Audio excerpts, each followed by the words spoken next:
স্ক্রিনে দেওয়া কোয়েশ্চেনটা ইউজিসি নেট ডিসেম্বর 25 এসছে। কোয়েশ্চেনটা ইউথেনেশিয়াকে নিয়ে। ইউথেনেশিয়া বা কৃপা হত্যা ইউজিসি নেটের একটা খুব পছন্দের টপিক। প্রত্যেকবার একটি দুটি করে প্র্যাকটিক্যাল এথিক্স থেকে এই কোয়েশ্চেনটা আসছে এবং এইখান থেকে যে কোয়েশ্চেনটা সেটা হচ্ছে যে মূলত ইউথেনেশিয়া প্রকার থেকে কোয়েশ্চেনটা আসে যে ইউথেনেশিয়া অ্যাক্টিভ ইউথেনেশিয়া প্যাসিভ ইউথেনেশিয়ার মধ্যে পার্থক্য বা ইনভলেন্টিয়ারি ভলেন্টিয়ারি নন ভলেন্টিয়ারি এই জায়গাগুলো থেকে কোয়েশ্চেন আসে। আজকে আমি এই প্রত্যেক কটা বুঝিয়ে দিচ্ছি এবং পাশাপাশি এই কোয়েশ্চেনটার উত্তরেই বলবো।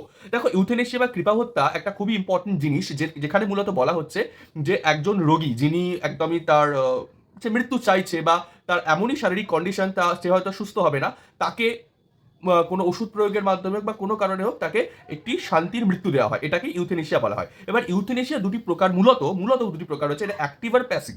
Active euthanasia, passive euthanasia. ইন্ডিয়াতে কদিন আগে একটা ইউথেনেশিয়ার কেস আমরা দেখলাম, সেটা মূলত প্যাসিভ ইউথেনেশিয়া ছিল। অ্যাক্টিভ ইউথেনেশিয়া আমাদের ইন্ডিয়াতে কোনো লিগাল নয়। আচ্ছা, অ্যাক্টিভ ইউথেনেশিয়া মানে হচ্ছে, প্রথমে প্যাসিভটা বলি। প্যাসিভ ইউথেনেশিয়া মানে হচ্ছে সেই রোগীর যে কন্ডিশন হয়েছে সেই কন্ডিশনে আর মানে কভার করার কোনো আর সিচুয়েশনই নেই, সে হয়তো আর সুস্থ হবে না কোনোদিনও। জাস্ট কিন্তু তার মানে তাকে স্বস্তির মৃত্যু দেওয়ার জন্য তার লাইফ সেভিং ড্রাগগুলো সরিয়ে দেওয়া হয়, বন্ধ করে দেওয়া হয় এবং সে ধীরে ধীরে সে মৃত্যুর দিকে চলে যায়। এটা হলো প্যাসিভ ইউথেনেশিয়া। কিন্তু অ্যাক্টিভ ইউথেনেশিয়ার ক্ষেত্রে কি করা হয়, সেই রোগীকে ডাইরেক্ট কোনো ওষুধ বা কোনো মাধ্যমে তাকে স্বস্তির মৃত্যু দেওয়া হয়। সেখানে একদম ডাক্তাররা ইনভলভ থাকে, তাকে ড্রাগ পুশ করে তাকে মৃত্যুর দিকে পাঠানো হয়। কিন্তু প্যাসিভ ইউথেনেশিয়াকে ড্রাগ পুশ করে করা হয় না, তার যে লাইফ সেভিং ড্রাগগুলো ছিল মানে ওষুধপত্র বা যা সাপোর্ট ছিল সেগুলো বন্ধ করে দেওয়া হয়।